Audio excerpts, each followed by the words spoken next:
Well, 2 men were shot in Henderson County overnight. According to Sheriff Hillhouse, 3 men and 1 woman showed up at a home on the 19,000 block of Red Oak. Well, information can be so easy to grab with what we put on the web. And with that information, it makes it easy for scammers to become sophisticated in their approach, like even receiving phone calls from people that we may know. Hello? Hey, how's it going? Talking to you.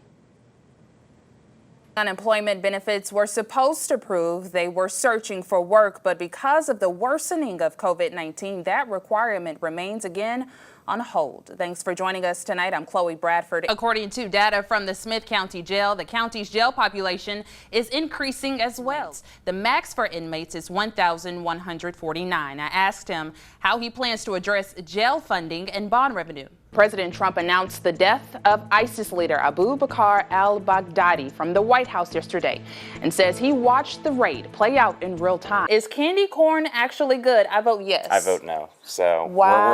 we're divided here. Yeah. Check it. You could probably beat me in a distance, but I bet you I could still get you in a sprint. I'm still pretty quick. That sounds like a challenge. I did play college ball. Where were you at when we did the Combine Challenge? Were you not here? I was just going easy on you guys because I didn't want to show out and then just have you all feel sad about yourself. Well, raise your hand if you started sweating as soon as you walked outside today.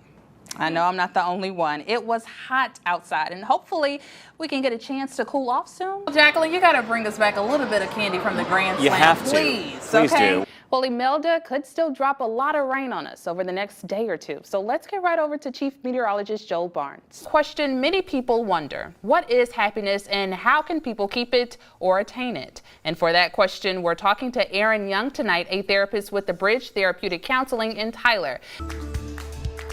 When the flu arrives and how long the season lasts can vary, but activity usually starts increasing now. That's why it's recommended to get vaccinated before the end of October if possible. And Vice President Mike Pence visited soldiers at Fort Hood earlier today. Now, today is the last day of September, and fingers crossed it's the last day of those 90-degree temperatures. Let's check in with Chief Meteorologist Joel Barnes for a look at the forecast. Hey, Joel. Cross them all you want. We're going to be in the 90s again for tomorrow. Now, a quickly growing phone scam is targeting banking customers with, get this, text messages. Wow. Team Android and Team iPhone here in the house. But we're working well together. That's right. We're working well together. Up top. Hey, here we go. Up top.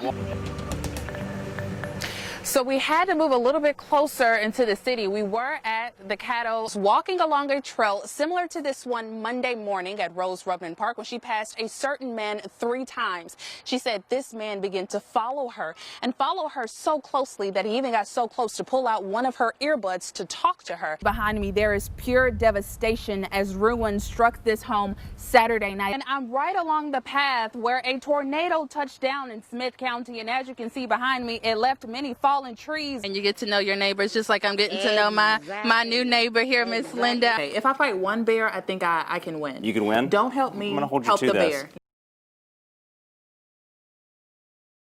We all, no matter what position that we have to follow rules in life.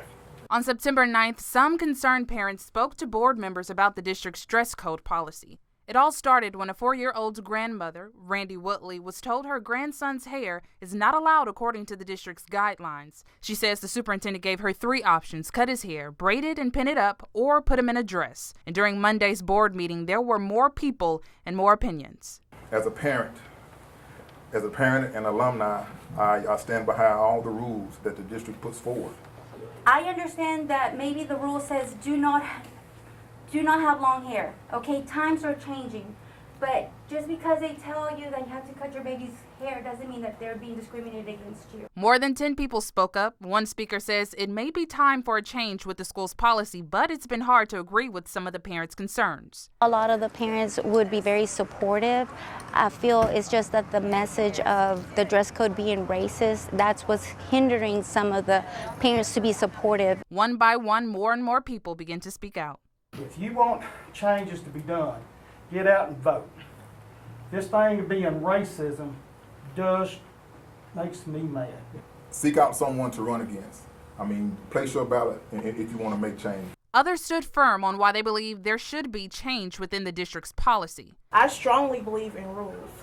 Rules make us feel safe, but within those rules, are areas that should be and can be challenged. Ask yourself if my child's modern hairstyle, is it really a negative reflection on the education he's receiving here? As many people spoke their piece, Randy Woodley says she's standing behind her message. I don't care about the reputation of Tatum. I don't care about how it looks. What I do care for is equal rights for my grandson. What I do care for is equality for all of our children. This ceiling flooded many times, and I did not want to take the risk of losing any more books. Imagine this room filled with hopeful minds engaged with technology, books, and learning. Things changed quickly in April when severe weather struck Alto ISD buildings, turning this library into a work in progress. We're just kind of making do with what we have. J. Anna Davis has been a librarian for more than a decade with the district. Throughout the years, she has enjoyed seeing young faces come into her library willing to learn.